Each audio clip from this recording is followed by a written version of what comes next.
तो भाई सारे भैया ने राम राम। हमारे साथ हैं उमेश शर्मा जी गोहाना में फार्म हाउस पर। सर नमस्कार। नमस्कार जी। सर कैसे हैं आप? बहुत अच्छे भाई जी। आज तो आपका फार्म हाउस पूरा भरा है, तांता लाग रहा है, एक मंत्री आवे एक जावे, एक आवे एक जावे। चलो पूरे गुहाने में सरकार के मंत्री, सांसद, पार्टी के नेतागण सब लोग जो है और सभी कार्यकर्ता नेता सभी लगे हुए हैं, क्योंकि देश की बड़ी ताकत राष्ट्रीय नेता और देश के माननीय गृह मंत्री जी पहुंच रहे हैं। तो इस व्यवस्था में सब नेतागण, संगठनकर्तागण, विधायकगण, सांसदगण, उसी कड़ी में सब जो है नेतागण अपने अपने कार्य में लगे हुए हैं। कहीं भाजपा कांग्रेस की भारत जोड़ो यात्रा से डर तो नहीं गई, इसलिए तो नहीं तैयारियां चल रही? नहीं नहीं नहीं नहीं नहीं नहीं इसका अच्छा एक बात बताओ, मतलब अगर कांग्रेस ने भारत जोड़ो यात्रा कर दी तो फिर नेता और सब घर बैठ जाएंगे? काम तो चलता रहेगा ना, एकदम एक्टिव मोड पे आके हमेशा। मान लो आपके पड़ोसी ने व्रत रखा कल, ठीक है, और आप जो है 2 बार रोटी खा रहे हो, इसका मतलब है आप उस व्रत से डर गए? ये तो कोई बात नहीं है। और जहाँ तक आपने बात बोली गुहाना क्यों चुना, आपका नाम जगदीप है, तो जगदीप पे क्यों रखा? जगदीप जींद में क्यों पैदा होया और कितने उड़े क्यों ना पैदा होया चेन्नई में, मद्रास में? नेता वाली बात है, डिप्लोमेट जवाब। नहीं नहीं नहीं नहीं। अच्छा, गुहाना चुनना ये इत्तेफाक होता है, कोई ना कोई तो चुना जाए। हाँ। मैंने एक बार अपना जन जागरण यात्रा शुरू करी और मेरे से प्रश्न पूछा गया। मैंने सुरजा खेड़ा में जनसभा की थी, सुरजे वाले रणदीप जी के गांव में और उचाना में। तो मेरे से पत्रकारों ने पूछा आपने ये नरवाना ही क्यों चुना? मतलब आपकी कोई खटपट चल रही है उनके साथ? मैं भी इत्तेफाक से यहाँ चूज हो गया, यहाँ का स्टेशन। ओके। लंबे समय से कांग्रेस के बाद भाजपा में जब आए तब से लेकर आज तक टिकट की तैयारी की कोशिश करो पूरी आप, लेकिन आत्मा नहीं लग रहा। इसका कारण क्या है? या तो आप बहुत ज़्यादा इंटेलिजेंट हो, भाजपा ने सोचा है यूँ अगर विधायक बनेगा तो बुफ्फा बन जाएगा, क्या ये कारण? नहीं, देखो मैं क्या आप जगदीप जी देखो क्या है, नहीं सुनिए जी, वक्त बलवान होता है और किस वक्त यानी कि किस काम की घड़ी कब आनी है, अपना प्रयास करते रहो। वो बात है ना कि लक्ष्मी चंद को बात करें जा जी, कदे न कदे दावेगा, तो इस आस में हो आप। तो कभी सेवा करने का मौका मिला तो अगर कांग्रेस आपको कह दे भाई उमेश जी आप वहां से चुनाव लड़ो, जान की जरूरत नहीं, जीते जाते बैठे हो, और जीतते ही आपको नेता बना देंगे, मंत्री पद दे देंगे, तो दिक्कत क्या है? कांग्रेस में था ही ना सारी उम्र तक, उन्होंने जब क्यों ना गई? तो ना नेता नहीं बना, तो इसलिए आप भाजपा में? नहीं, कांग्रेस में था, मैं 19 में आया हूँ बीजेपी में जी भाई। ईब तम बीजेपी में आगे सुनते ले कट्टर साहब मनोहर लाल जी मेरे को ले गए कमिटमेंट पे कि भाई आप नए इलेक्शन लड़वाओगे। नहीं, देखो कमिटमेंट वाली बात नहीं की जा सकती। मैंने अपनी भावना जता दी थी कि मैं चुनाव लड़ना चाहता हूं, और कई बातें मुंह से नहीं बोली जाती, उनके चेहरे पे लिखा था कि वो मेरे को लड़ाना चाहते हैं, वो विलिंग है।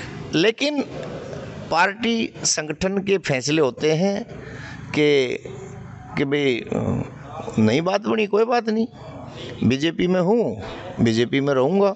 आप जितनी भी ताकत किसी भी फील्ड में लगाओ हो, लास्ट में आपने नू लगा है, मन नू लगा है, जैसे आपने धोखा ही मिला है। जैसे कि मैं थोड़ा सा जिक्र कर लूँ, ईबीपीजी को लेकर आपने बहुत ताकत लगाई, बहुत ज़्यादा भिवानी और चुगुर्द। आज आपका ईबीपीजी वाले नाम नहीं लेते, मतलब भाजपा में आपने बहुत ताकत लगाई, बड़ौदा का उपचुनाव भी 2 बार ही भाजपा हार चुकी है, आपकी तैयारी बहुत ज़्यादा है, फिर भी आपका कोई नाम नहीं लेता, कारण क्या है? हो सकता है वक्त अभी ना आया होगा, वक्त आएगा उस दिन सब लेंगे नाम, वक्त आएगा तो। या फिर कहीं उमेश जी में कहीं ना कहीं कमी भी हो सकता है? कमी हो सकती है, इंसान गलतियों का पुतला है, कमियों का पुतला है, क्या पता क्या कहाँ कमी है, और जो कोई कमी होगी, आप जैसे भाई बताएंगे हम उसको सुधारेंगे। आखिरी सवाल पूछूंगा, ज़्यादा नहीं, क्योंकि रात हो जाएगी फिर साफ नहीं आओगे। नेता के अंदर क्या क्वालिटी होनी चाहिए जो आपने नु लगाया तो भाजपा वाले में भी कोई नहीं और कांग्रेस वाले में भी कोई नहीं, इनेलो पिनेलो में भी कोई नहीं, नेता की क्वालिटी क्या होनी चाहिए आपकी नज़र? देखो, सबसे पहले तो नेता का, चाहे वो किसी भी पार्टी में है, सबका एजेंडा तो एक ही है, क्या कि ऐसा क्यों? जन सेवा करना। अच्छा, ठीक है, तो सबका एजेंडा जन सेवा का है। उनके अपने थॉट अलग अलग होते हैं। जैसे नरेंद्र मोदी जी आए, इन्होंने एक बड़ी बीमारी को काटा, चाहे धारा 370 की बात है, 35A की बात है, और इन्होंने समझा कि राम मंदिर था, राम मंदिर है, नोटबंदी करने से बहुत सारी बातों का हल होया है। उन्होंने भी कहा अच्छा था उन्होंने। दूसरा, ये GST लेकर के आए, ठीक है ना। उसमें GST में देखो, शुरू में किसी भी चीज़ में, मेरा सवाल है कि नेता के अंदर क्या होना चाहिए जो आपने भाजपा के नेताओं में भी कौन दिखा, कांग्रेस के नेताओं में भी कौन दिखा? नहीं मैंने दिखा है, किसी के पास ना जाओ। नहीं दिखा है मैंने, क्योंकि आपने ये कैसे कह दी मैंने ना दिखते गुण?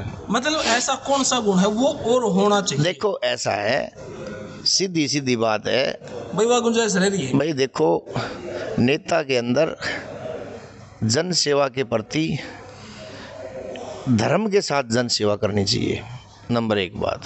धर्म के साथ का मतलब मैं हिंदू हूँ तो हिंदुओं की जन सेवा ज़्यादा करूं। नहीं, धर्म ये नहीं होता जी। धर्म होता है ईमान। जी। यानी कि आप कभी भी हार्ट से बात करो तो आपको सब कुछ एक समान दिखाई देगा, और गरीब और असहाय लोगों को थोड़ा सा ऊपर ले आएँ, समता मुल्क के लिए काम करें, व्यवस्था के लिए काम करें। सही तो बात यह है, नेता का असली काम है, नेता तो फिर पंचकूला बैठ जाए ना। नेता का देखो असली काम तो ये है, चाहे वो विधानसभा के सदस्य हैं, चाहे लोकसभा के, चाहे राज्यसभा के, या नीचे पार्षद काउंसलर हैं। पार्षद काउंसलर एक व्यवस्था को बना के रखना, सस्टेनेबल रखना, उसको ये काम है। विधानसभा और लोकसभा के सदस्यों का यही काम है कि जो पब्लिक की जो एक प्रैक्टिकल धरातल की बातें हैं उसके मुताबिक कुछ कानूनों के बदलाव की ज़रूरत पड़ती है, वो कानून बदलवाने के लिए विधानसभा में बात को रखते हैं, लोकसभा राज्यसभा में बात को रखते हैं कि इस कानून को ऐसे बदलने की ज़रूरत है उसको। यानी कि उन्होंने पब्लिक की असली समस्याओं को मद्देनज़र रखते हुए उनके समाधान के लिए काम करना है।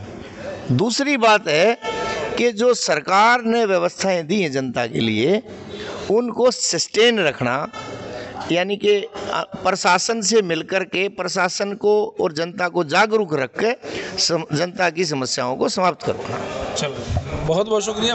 एक तो भाई नेताजी फिर से आगे, हमारे नेताजी को फिर से जाना पड़ेगा। यहाँ पर सब ऐसा तांता लग रहा है, खूब नेताओं में खूब जावा फिलहाल ये वीडियो अपने किसी लगी कमेंट बॉक्स में रहते, तब तक ले धन्यवाद। जय हिंद, भारत माता की जय। थैंक यू भाई।